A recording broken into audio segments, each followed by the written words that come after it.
Assalamu alaikum wa rahmatullahi wa barakatuh. Today we're going to be talking about Chechen. We're going to be talking about Ramzan Kadyrov, Chechnya, the war that Russia waged on Chechnya. We're going to talk about how this Ramzan Kadyrov is forcing Chechens to go fight in Ukraine. We're going to take a look at how the Sharia looks at that, whether you're permitted to, or whether it's permissible to join a military that is non-Muslim. And we're gonna also react to a few videos just so you can get a broader understanding of who this person is, what is he pushing for, where his allegiances lie, because I do see a lot of Muslims, unfortunately, in the West being led to this narrative that whoever opposes the West is all of a sudden the good guy, and it's really a binary worldview. So inshallah today we'll try to kind of break this down, and hopefully you'll see from an objective perspective what these people have done to our brothers and sisters in Chechen. And yeah, let's get started. So the first thing I want to cover is his call for jihad across all of Ukraine. And this is absolutely ludicrous. This is a joke in and of itself. This was October 26th, 2022. So this man is Ramzan Kadyrov. He is the current leader, aka the puppet, the lapdog, and the bootlicker of the Russian imperial system. And what essentially this talks about is him calling for jihad, which means that the Muslims in the surrounding areas have to mobilize and go fight in Ukraine. So the war in Ukraine is not for any particular Muslim reasons, right? No one is trying to spread Islam. No one is fighting in the cause of Allah. No one is invading Ukraine to promote Islam, monotheism, religion. This is a secular war between two secular nations, right? And yes, there's a lot of Christians in both nations, but they're not even fighting for Christianity, okay? And on top of that, you have to add all of the war crimes that maybe we'll cover at some point on this channel that have been committed by Russia. And since I'm someone who has lived in Ukraine for 15 years, I can personally attest to a lot of things that I've seen with my own eyes. So just based on pure logic, a Muslim should not be joining a non-Muslim military, right? Or any military for that matter, that is actively causing harm to civilians, that is actively killing civilians, that is actively bombing infrastructure and threatening nuclear war, right? And it doesn't matter if the threats are going to other enemies of Islam, right? If one enemy of Islam is threatening a different enemy of Islam, that doesn't mean you have to side with one of them. And this is something that for some reason some Muslims fail to realize. Okay, so he's calling for jihad, and let's go to an article here. And let's go to a quick article here with this question regarding joining a military, a non-Muslim military. And I'll leave the link down below in the description. This is coming from Sheikh Irshad Siddiq, and he was raised in South Africa, and he was taught under Sheikh Taha Karan, who's a world-renowned scholar.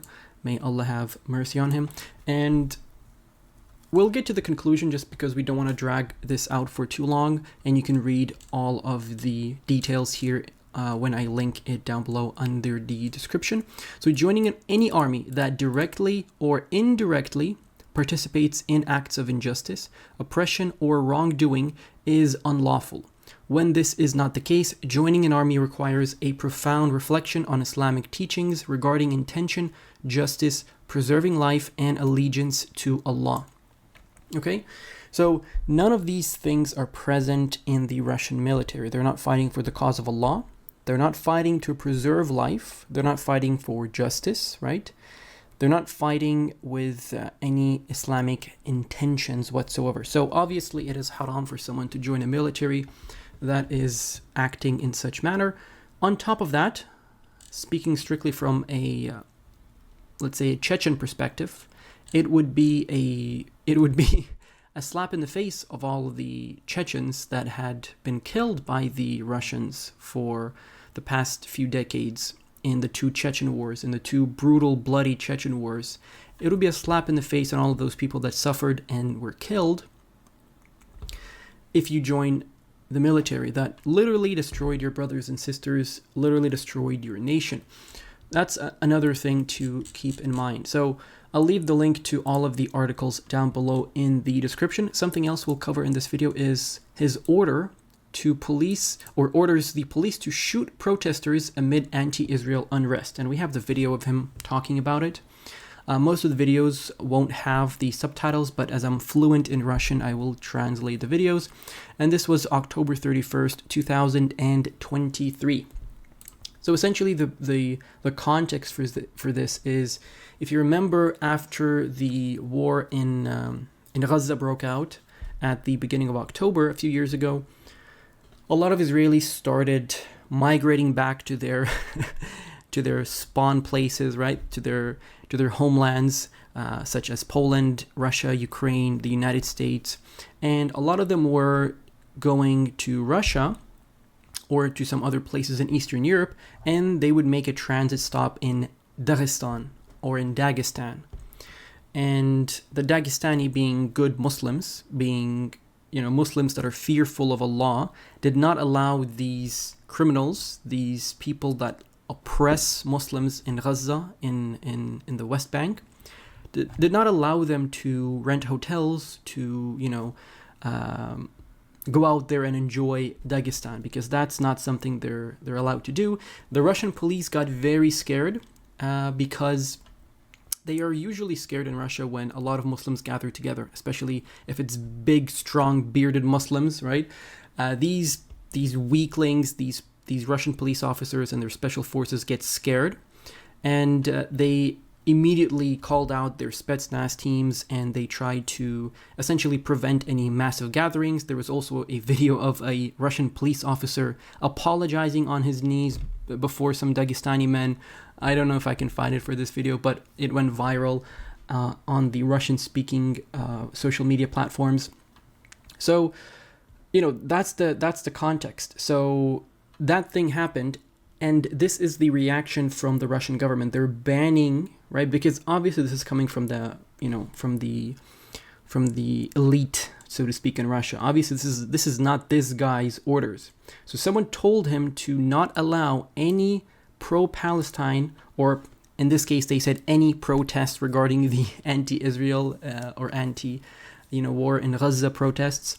So they try to be vague about it, but essentially don't go out protesting for Palestine. Why? Because the Russian police does not like when a lot of Muslims join forces, right? That's a threat to them. That's a clear threat, and that's a threat to their secular government and an uprising, right? They don't want a revolution, so they want to keep everyone where they are.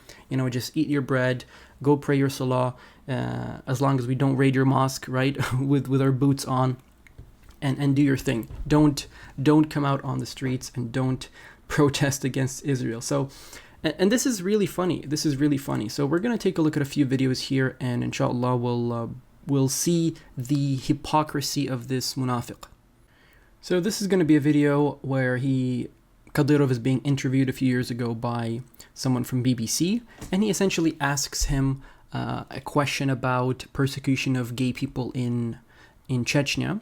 And what he does is he essentially does, the best political response he can do is avoid the question with some sort of a argument or some sort of a response that highlights, the double standards or the possible double standards of the person asking the question, right? And this is exactly what he does here, but he's going to bring up Israel. So let's listen to his response, and this is important for future videos that we're going to see later in the video. About the image of Chechnya, persecution of homosexuals, these are the allegations made against you in Chechnya. Is this true? The people who say these things stay silent about Jerusalem, where unarmed people are shot. They are silent about whole countries being destroyed, like Syria, Iraq, Libya. Why do they say nothing about this? Why do they go on about Chechnya? I don't pay any attention.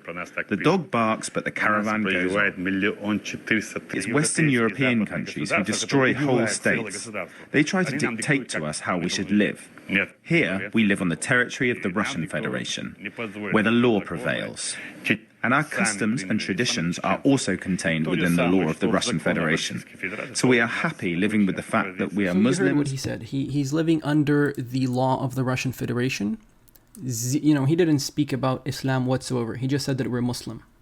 And he's so proud to live under this secular government, and he's so proud to be, you know, this Russian bootlicker. And you notice how he switched up to Jerusalem. So suddenly he cares about the Palestinians. Suddenly it's an issue, and it's something that we should be aware of, and people are not talking about it. So let's fast forward to, you know, post October 7th, and let's see what he says about the Gaza situation then.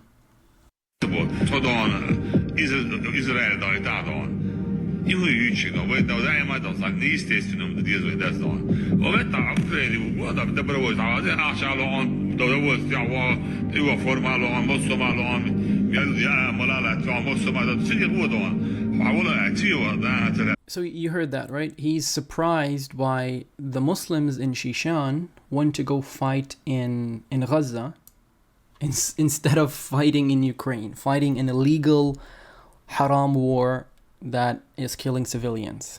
So he doesn't understand why Muslims want to go to the Holy Land and protect our Muslim brothers and sisters from the Jews that have been killing them there for 75 years. So this is, you know, this is beyond ridiculous. This person is a clear munafiq. So when a BBC journalist asks him a question about gay people in Chechnya, he brings up Jerusalem. That's when he cares about Jerusalem. But when there is a genocide going on in Gaza, he's questioning the Muslims that want to go to Israel. I mean, this is peak hypocrisy. And this is just scratching the surface, right? There is nothing Islamic about, about this bootlicker. This is a show-off. This is someone who threatens nuclear war to other countries. This is someone who is very arrogant. And in fact, he has more than around 90 or so members of his family working in the Chechen government. So this guy is what a crook looks like in Chechnya.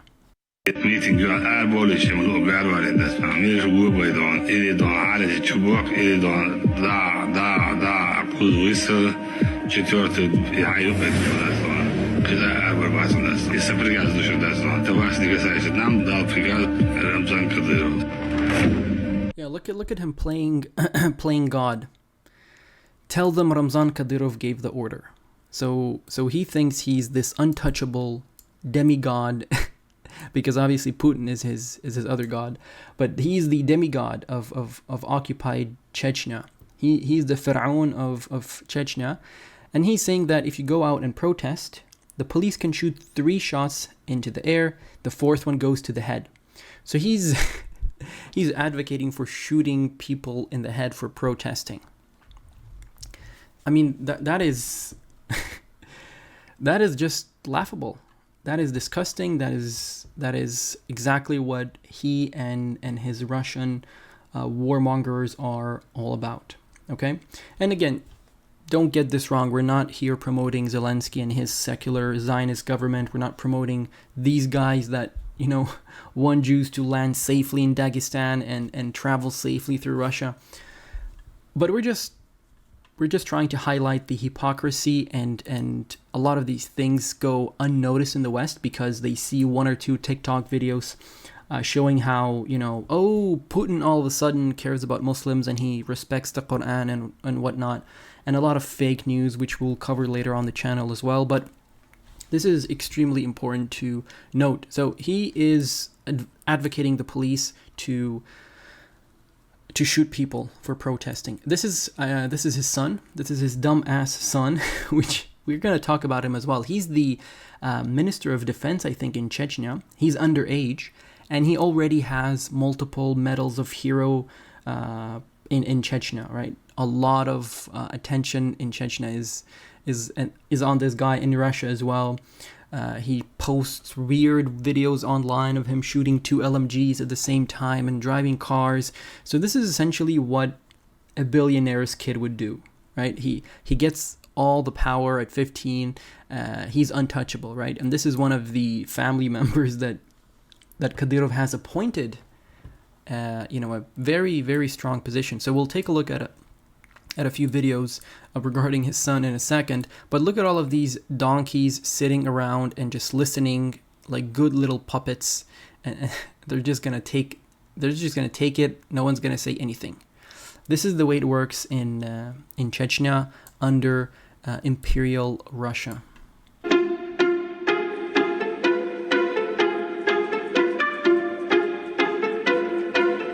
I'll turn down the volume a little bit, and essentially, his son beat up a guy. They beat up a guy.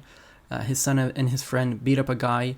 I'm not sure if he committed a crime or whatnot, but they recorded a video of Kadyrov's son beating a guy, defenseless guy, and then, he got a few medals for that.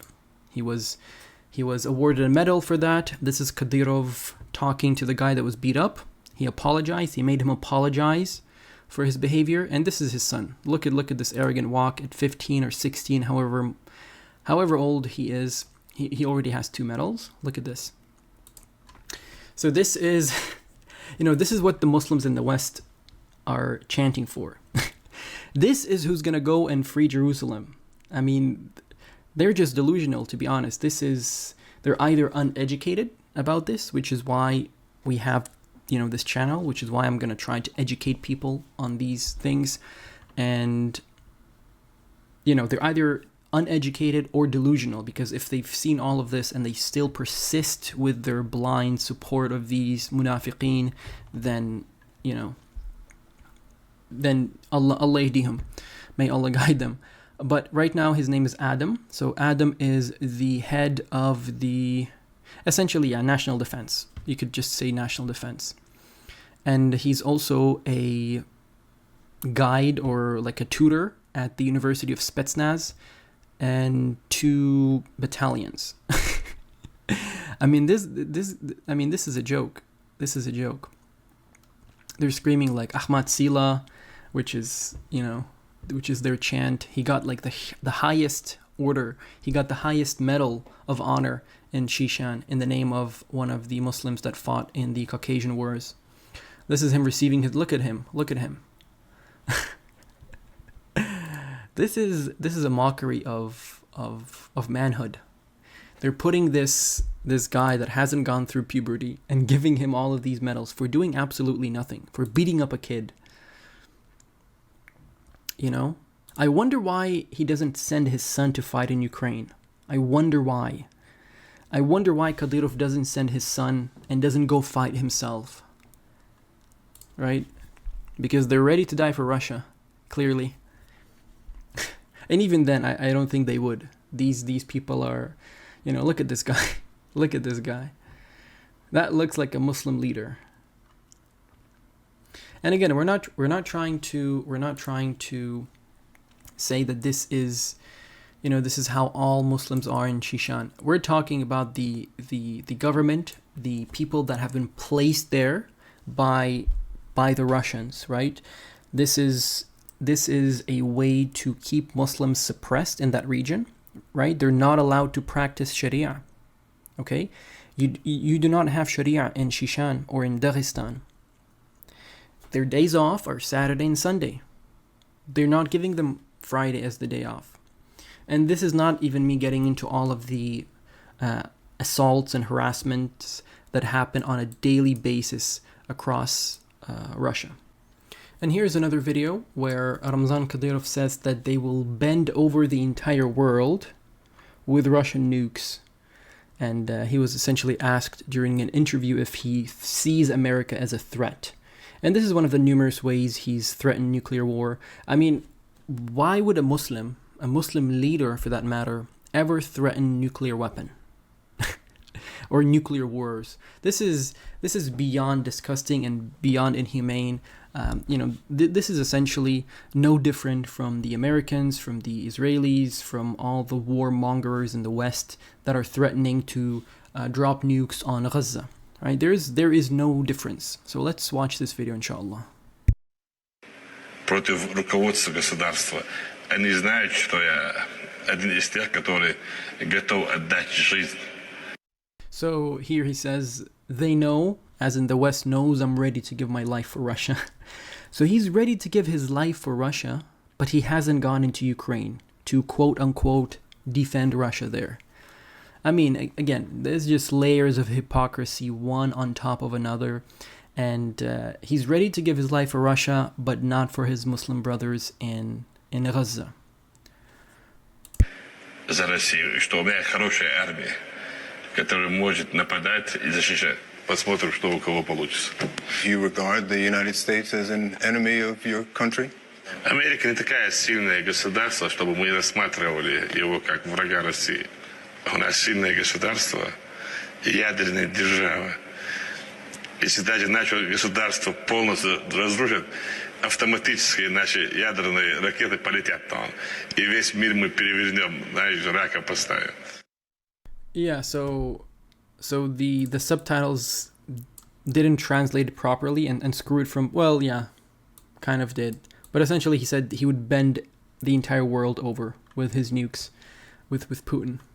So this is such an arrogance, and such the most anti-Islamic remarks you can make, right? This is what he's all about. He's all about secular Russia. He's all about dying for Russia, for Putin, his daddy. Putin is his daddy, and he likes being his little bootlicker. Now, if you didn't believe that, if you didn't believe that Kadyrov is 100% fully in support of Russia, in this video he's asked, what do you think about the Muslims that do not want to go to fight for Russia? And guess what? He says, you will go to Nar Jahannam. You will go to hell if you do not fight for Russia in this quote-unquote special military operation. Because, again, in Russia, it's illegal to call it a war. So everyone, including YouTubers, news, media, everyone has to refer to it as special military operation. You see those three words or letters in quotations. That's the abbreviation for special military operation in Russian. Right? So it says, those that don't want to go to the special military operation will go to hellfire. So this is his, legislation from Sheikh Kadyrov, our Sheikh, world-renowned Sheikh Kadyrov. Let's listen to what he has to say. Actually, there won't be any English subtitles, so let me translate real quick. So he's saying, if anyone gets the idea that he doesn't have to go fight, he's going to go to hell. Even if he has a thought of not going, even if this thought crosses his mind, right? You don't even have to say it. If your thought crosses your mind that you do not want to go fight for Russia, you're bound for hell. This is, he doesn't give any hadith reference. He doesn't give a Quranic verse. And this is the thing with him and his surroundings. They never use the hadith or the Quran. They never reference anything. They just speak out of their mind and they say whatever they want. Whatever Daddy Putin and his Russian, imperial muftis told him to say, he's going to say. Yeah, so he has to make tawbah. If you do not want to go fight in Russia, if you had that thought, you have to make tawbah, because not fighting for Russia is haram. You can go to hell for that. This is what this person says. So hopefully you guys have a better understanding of who these people are. Okay, there's still a lot more to cover. There's a lot more to cover, and inshallah we'll be doing that in future videos. If you have any questions, leave them down below. If you have any specific topics you want me to cover that should be spread around in the West for the Muslims, for the English-speaking audience of Muslims and non-Muslims alike, then let me know down below in the comments. We'll try to cover everything that is important and everything that is under the radar. Hopefully you can change your perspective. If you were very fond of these people, now you can understand the sort of oppression that the Chechens have been under. And just quickly before we wrap up, I want to show you one last video.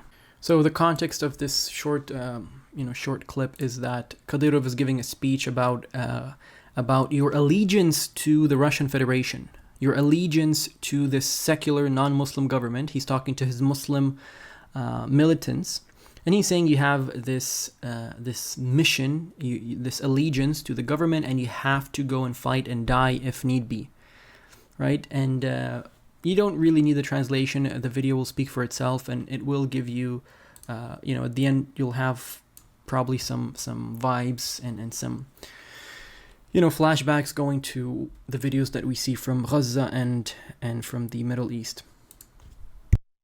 Настали времена, в таком государстве на нас лежит священная обязанность воинского долга. Помогите мне!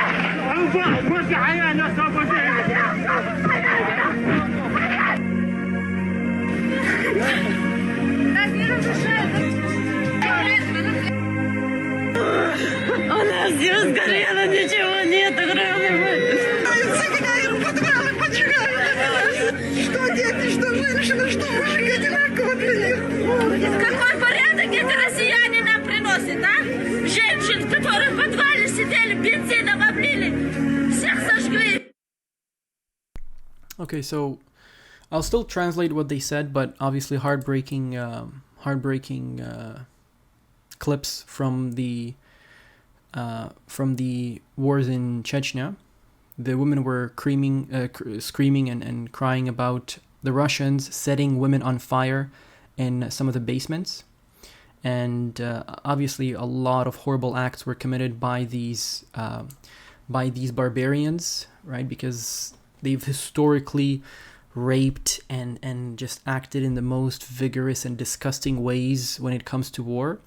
And the Chechens didn't get, an exception. And this is just a parallel between this, this munafiq, this someone who sold out his religion to be under Putin's thumb, and then you look at what his people have gone through, and he's essentially kissing up to the people that killed approximately 200 to 300,000 Chechens, which is a lot considering that their population is around 1 million.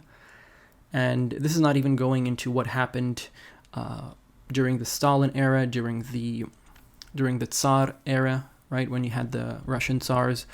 And this is really giving you Gaza vibes, right? This is the videos that we see from Gaza of the Palestinians telling us what they're going through, and this is just a fraction of what happened. Okay, and I also, before we end, I quickly want to bring something else up, and this is the casualties of the Second Chechen War. I think this is important to cover as well before we end. It's around 30 minutes, a 30-minute video to start this off, but as the first video of the channel, hopefully it will be very it will be filled up with a lot of information that you can learn from. Hopefully you learned already a lot of things, but some of the numbers here are coming from different sources. Some of the independent sources here, you can get all of the links here, say that the figures, 10 to 50,000 to 250,000, it differs. It's very hard to calculate the casualties, just like in any war. We're never going to know how many people died in Gaza, right? We can only estimate, and that's what's going on here. They're estimating 150 to 200,000 civilians, 20 to 40,000 Russian soldiers, alhamdulillah. And it's these numbers are massive. They're huge. They're huge. And this is not only Chechens. The the violence spilled out into other regions where Muslims live in Ingushatia and Dagestan. So maybe we'll cover that in more details in future videos, but that's going to be it for this video. Let me know if you found this useful. Make sure to leave a like and comment to support us and our mission here on YouTube. And Assalamu alaikum wa rahmatullahi wa barakatuh.